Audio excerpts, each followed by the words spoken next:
अगर आप अपने बच्चों को अच्छी तालीम दिलवाना चाहते हैं तो सब्सक्राइब कीजिए मेरा यूट्यूब चैनल।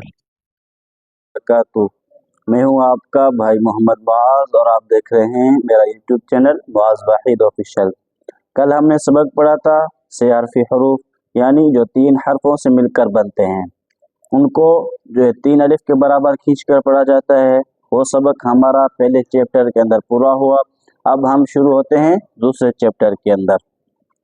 अब जो हमारा सबक है वो है मखारिज के एतबार से, यानी किन अल्फाज को मुंह के किस हिस्से से निकाला जाए, ये वो सारे वो अल्फाज हैं।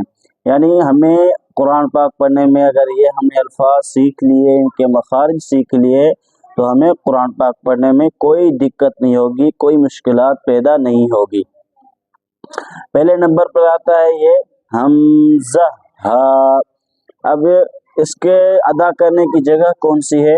इसकी अदा करने की जगह ये है कि हलक का निचला हिस्सा, यानी जो सीने की तरफ वाला है, उससे ये 2 हरफ अदा होते हैं, हमज़ा हा।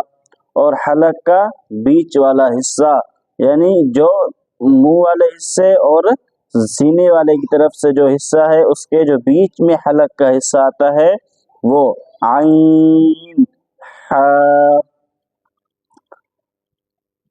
और फिर तीसरे नंबर पर आता है वो हिस्सा जो मुंह की तरफ वाला है, हलक का वो हिस्सा जो मुंह की तरफ वाला है, ऊपर वाला हिस्सा, उससे भी ये 2 हरफ अदा होते हैं, गैन खा।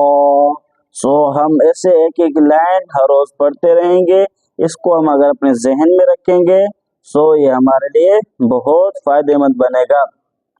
सो आज के लिए इतना काफ़ी है, बाकी मिलते हैं अगली वीडियो में नए टॉपिक पर। तब तक के लिए खुदा हाफिज।